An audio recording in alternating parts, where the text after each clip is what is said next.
We're going to cover goal setting now, not as long as some of the ones we've just been through. 3 areas we'll be looking at. First one I wrote about in 1998 about non-specific training could contribute to your goal. Basically I said that even though the textbook might say train within a certain, in this case, muscle repetition bracket, you may get the gains that you're looking for when you train in a non-specific bracket. So the variation may also give unexpected adaptations from repetitions. The trainee pursuing hypertrophy after spending considerable time training in a classic hypertrophy bracket, e.g. 8 to 12, may experience further significant hypertrophy when changing to a higher or lower bracket. Shows that variety alone can accelerate gains. Note this applies in both strength, neural and size metabolic training. The message is clear. Irrespective of the specific goal, training too narrow a rep bracket may not be as effective as alternating or mixing. The key is not which reps to use, rather how much time to spend in each different rep bracket. Okay, so what we've got here in 2005 is pretty much a cut and paste with a bit of paraphrasing.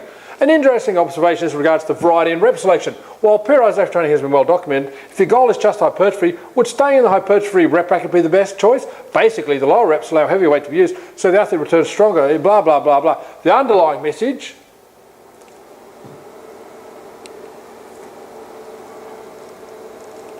the message is clear. The message is clear. The underlying message is obvious. Variety alone can accelerate your process, and regardless of your goal, which rep brackets to use, but to understand not merely which rep bracket to use, but also how long to stay in each rep bracket. The key is not which reps to use, rather how much time to spend in each different rep bracket. Repeated again in 2009, exactly. So what I wrote in 1998,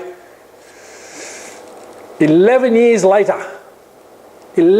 later, being copied. Now this is a paragraph by paragraph breakdown. The 2005 version, the 2009 version compared to my 1998 version. So let's go through it. Variation may also give unexpected adaptations. And the interesting observation is regards to variety and rep selection. Periodization of reps, periodization of training, have been supported by both science and practice, has been well documented. And of course they're just the same. A trainee pursuing hypertrophy after spending considerable time in classic hypertrophy brackets, if your goal is just hypertrophy, rep bracket to be the best choice, may experience further significant hypertrophy when changing to a higher or lower rep bracket. Seems to experience the best gains when using both higher and lower reps.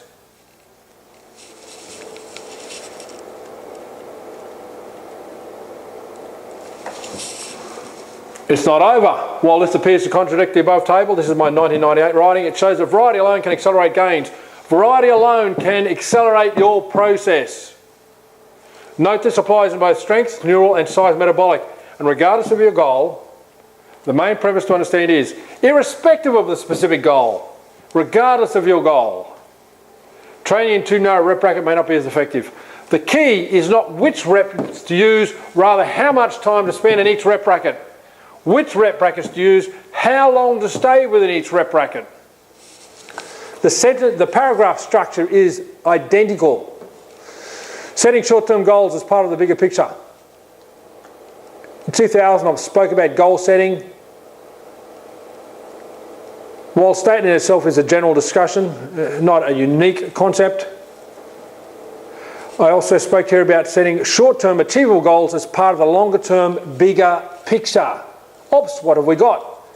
9 years later, discussing the bigger picture. Start off with the end picture and chunk it down to smaller pieces. Be specific.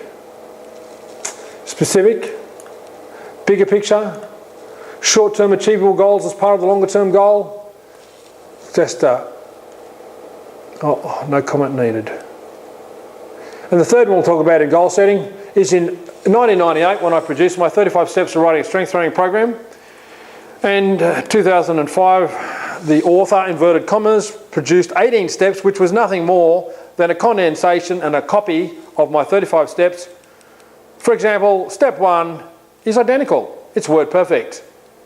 Now in 2009, that should have been, in 2009,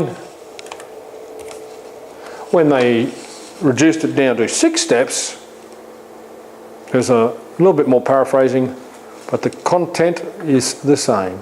It's about the goal.